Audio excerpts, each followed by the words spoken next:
Mark chapter 2, verses 1 through 2.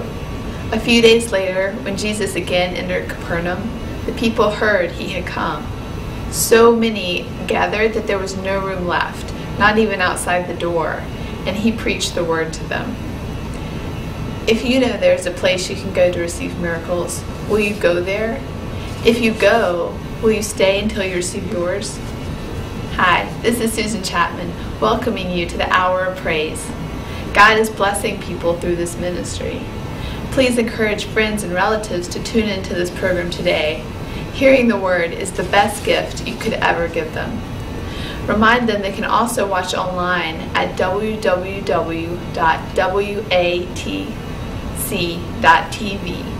Thanks for joining us today as we listen to what God has for us through Dr. Ishla. Remain blessed. From the onset of this ministry, I knew that we cannot operate like another ministry.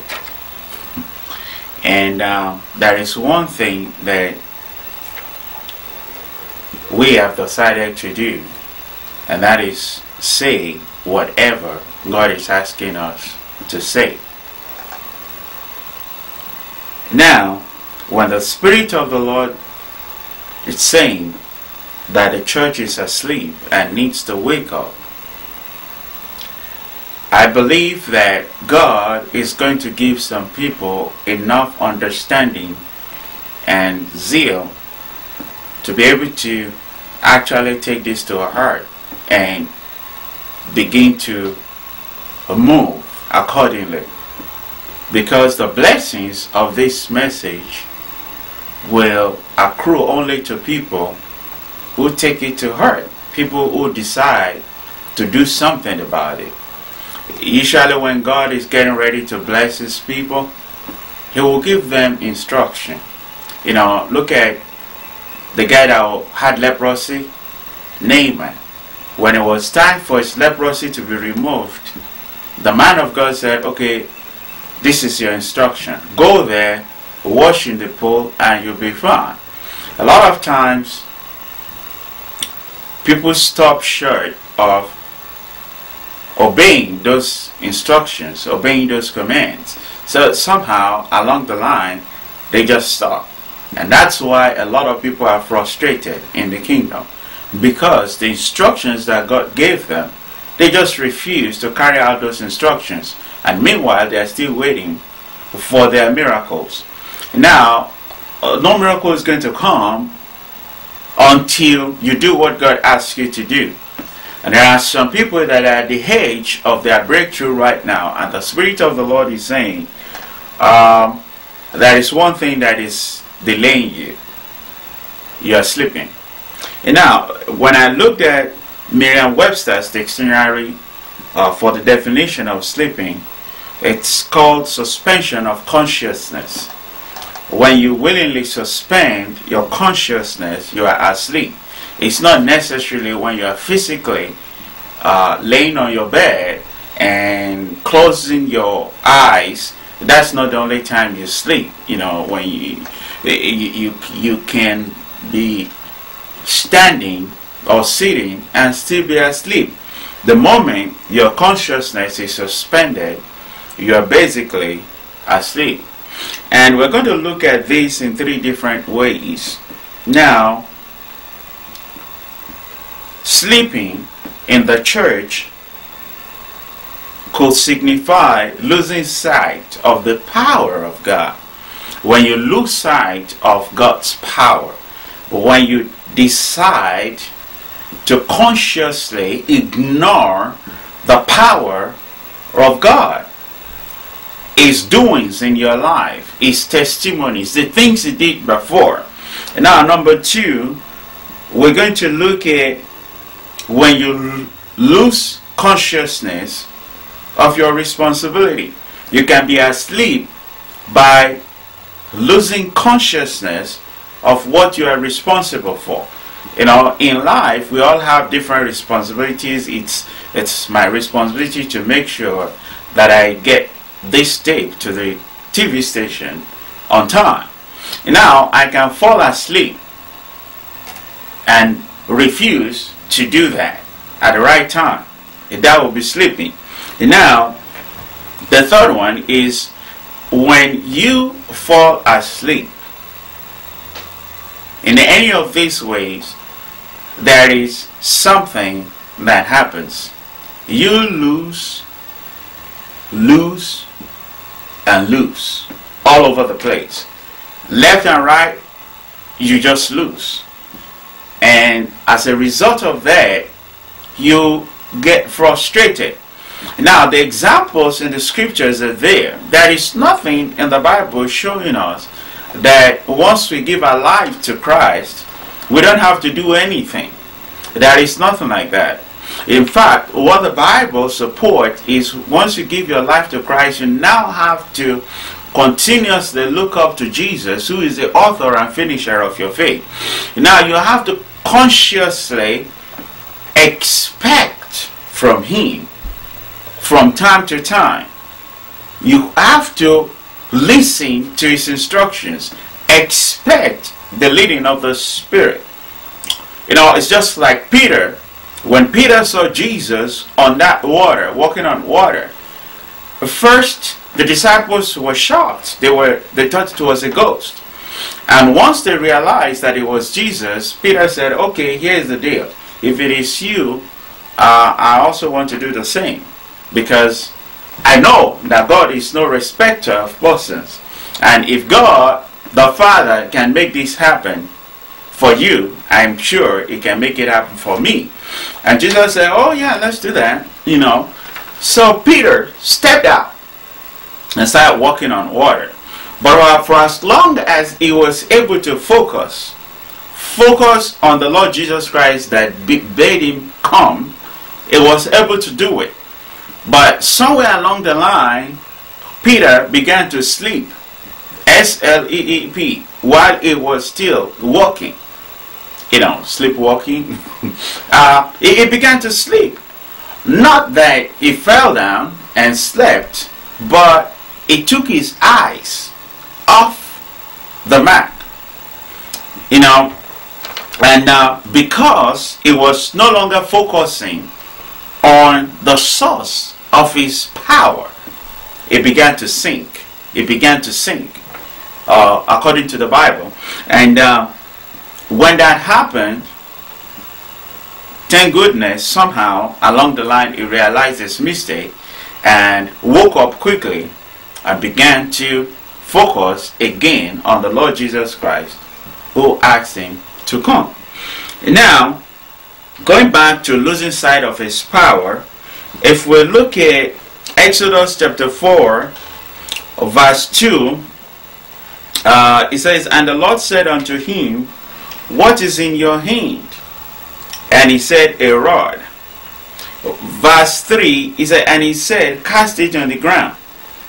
And he cast it on the ground, it became a serpent, and Moses fled from before it.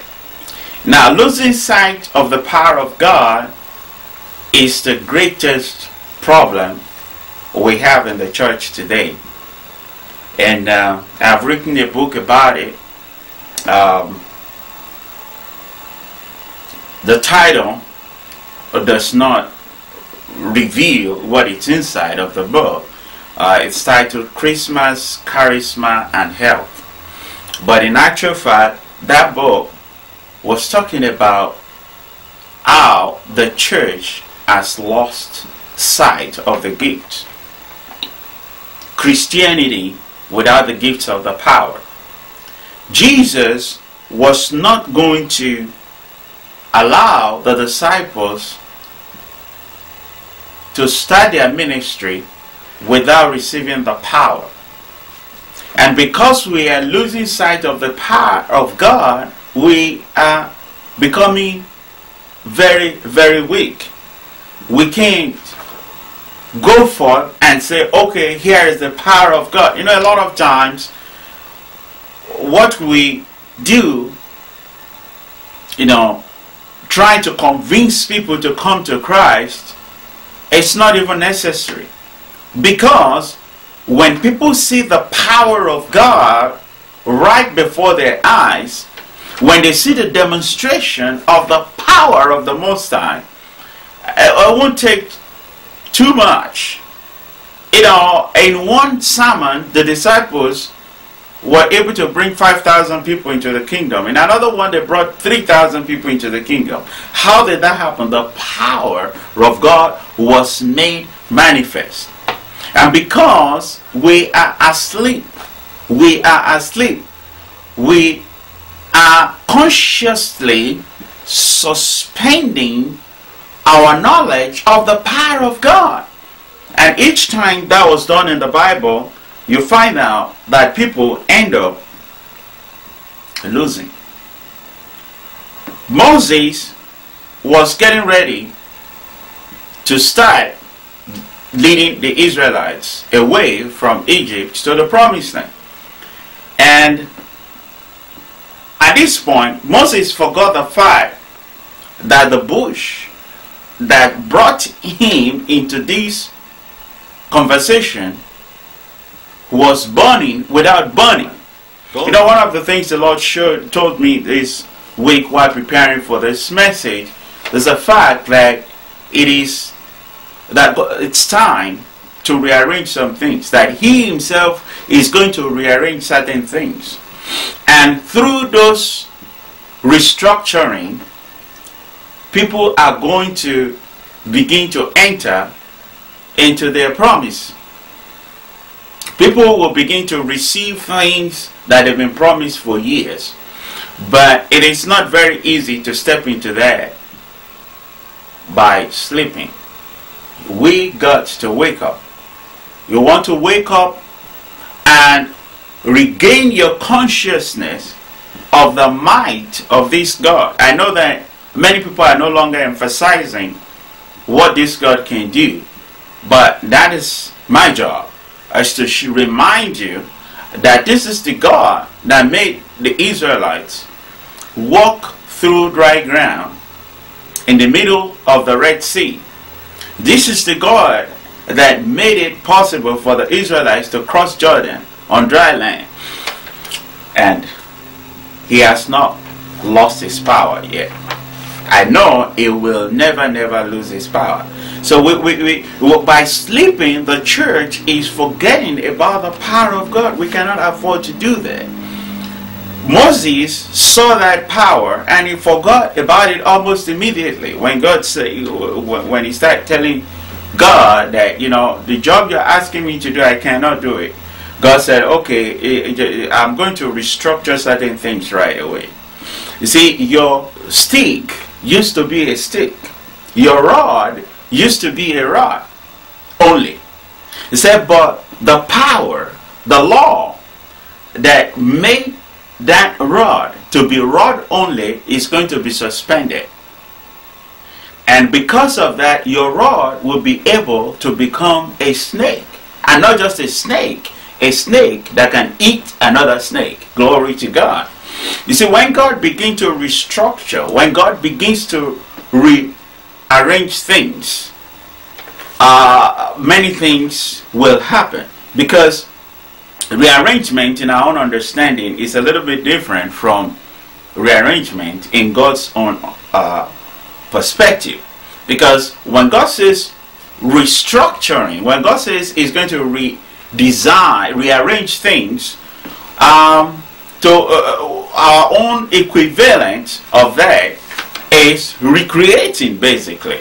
Because when you have a stick that is now capable of becoming a snake, and not just a snake that can swallow another snake, and then you have a different level of existence. And that's what we've been called into. Because the kingdom of God is not in eating and drinking, but in the demonstration, in righteousness and in the demonstration of the power of God. Because that power that raised Jesus from the dead, that raised Lazarus from the dead, has not changed. But the church is sleeping in that we are ignoring, we are consciously ignoring those deeds, those miracles, those supernatural things that God did in the past. And doing that is not going to help us. In actual fact, what some people are doing is they're discounting it. They're making it look like it's ordinary existence. You know, a few days ago, some scientists were rejoicing that for some reasons they've been able to increase the speed at which neutrons are able to collide. You know, they are trying to recreate the Big Bang machine for millions of dollars or billions of dollars, trying to prove God wrong, trying to prove the scriptures wrong. You know, one day, after all is said and done, after they've tried everything possible, they will come back to the scriptures. And that is when they will see the folly. You know, one of the things that came up recently is how they were blaming the United States government for spending $1 billion to dig the hole, and then spending another $1 billion to fill that hole back. So they wasted $2 billion achieving nothing. $2 billion achieving nothing. And meanwhile, the Big Bang miracles are now happening in Europe. It's okay. In the long run, you see, one of the difficulties we have as human beings is we tend to see only the short run. We see this week, we see next week, we see 2 months down the road, we see maybe sometimes 6 months down the road, you know, or 6 months ago. But in the long run, when it is all said and done, the Bible will remain true. And I tell you, all these billions of dollars that they're just spending, they'll find out that it's not going to lead them anywhere. Because the Word of God said in the beginning, there was a world, and the world was without form. It was void. And from then on, we have the account of creation. Glory, glory, glory to God. And now, God is getting ready to rearrange things, you know. And when I was trying to understand this, one of the analogies that I got was about what happened, the event in John chapter 4. You know, it was like the Spirit of God was saying, imagine that I wake you up in the morning, my son, and say, today we are going to take Samaria. We're going to bring the entire city into the kingdom. And imagine that at the time I was like Jesus, and I had only 12 disciples, only 12 people walking with me. So the tendency would be to say, okay, God, how is that going to happen? I have only 12 people. Let's say each one of them is able to visit 250 houses in one day, which is actually impossible. How are we going to bring an entire city to the kingdom in one day? And I can imagine the Spirit of God saying, well, you don't understand. I just need to rearrange a few things. And all these people will come into the kingdom. And I can imagine myself still asking, okay, but how is that going to happen? And the Spirit of God saying, okay, well, I have a prostitute who is going to make the whole thing happen. You know, at that stage, you begin to think, okay, how is that going to happen? A prostitute bring a whole city to the kingdom of God. How is that going to, how is that possible? And I can imagine the Spirit of the Lord saying, well, you'll see. And that was the story in John chapter 4. Jesus got to this well in Samaria, and there was a lady there that's been married to about 5 different husbands. And Jesus started a conversation with the lady. And by the time it was all said and done, There was no healing miracle. There was no raising somebody from the dead. But guess what? A whole city came to the kingdom. Sleeping, it's not only spiritual. Sleeping can be physical, and a lot of people are asleep right now. They are not focusing on their physical responsibilities. They are shirking their responsibilities. They are refusing to do what they are expected to do. And that is quite dangerous, because at the end of the day, if you don't go out there and do what God asks you to do, because you have a role to play, you can end up impoverishing yourself, making yourself poor. Not because God did not prepare prosperity for you, but because you are asleep. You need to get off your couch. You know, how many programs you want to watch in a day, in one day? How many? Before you become poor. And I don't think there is any government that is going to send that check to you in the mail, you know, for the rest of your life, from cradle to grave. I don't care what you believe in. There is no socialism. It just doesn't work. Okay? Look at all the countries where they've tried this before. It didn't work. So you got to get off your couch. Find a job. That's what the Spirit of the Lord is saying. Find something to do. Make money. In fact, the Bible says, he that is not willing to work should go without food. That's what the Bible says. So if you think that there is one government that is going to give you money for food, give you voucher for milk, and that is what you are waiting for, well, I pray that God will help you out. Because by the time you find that government, you may not like that government. Glory to God. And I'll be praying with you shortly. You can also order our prayer CD. It's about 10 minutes long. And that prayer CD is a powerful CD. You just play it when you're ready to pray. Turn it on and pray along with it, and see the power of God begin to intervene in your circumstances. Glory to God.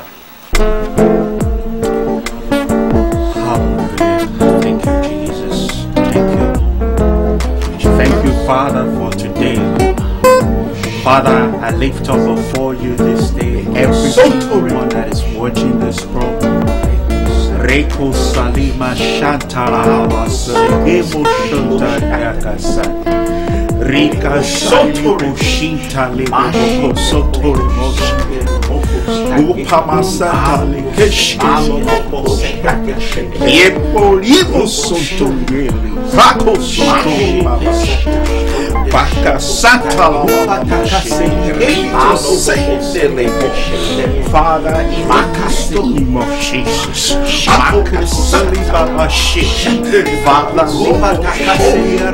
Syria to Sekele Makashi, by the reason of the anointing, every yoke shall be broken this day.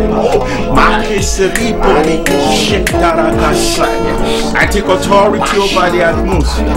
I come against everything that is not of you. I bind every contradiction. For you to speak. Strangers shall be afraid and they shall batter and they will contemplate. Every weapon that is fashioned against the children of God, they say this is the heritage of the servants of God. That every weapon that is fashioned against you shall not crush.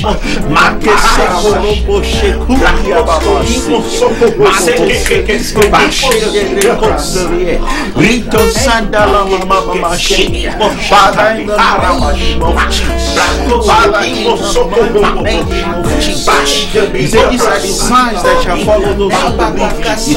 He said, they shall speak in new tongues. He said, in my name they shall cast out demons. They shall lay their hands on the sick and the sick shall recover.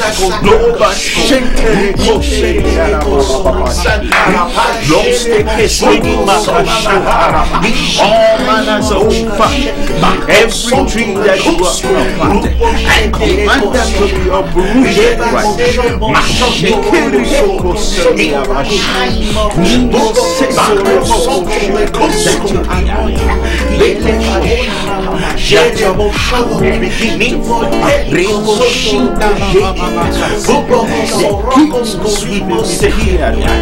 and those that need to be replaced, that answers begin to escape in the name of Jesus.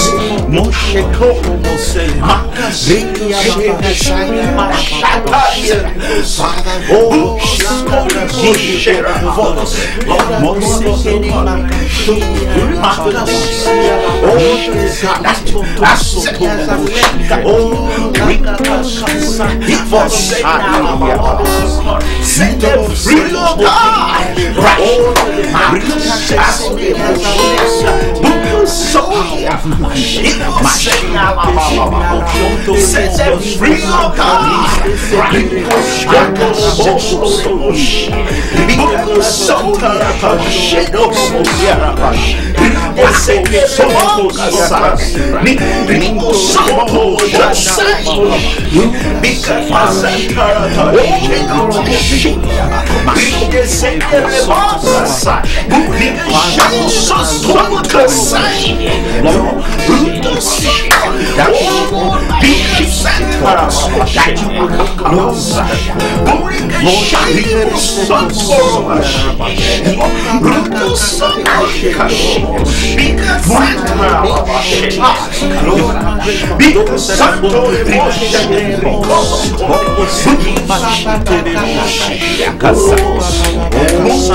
I have toiled all night.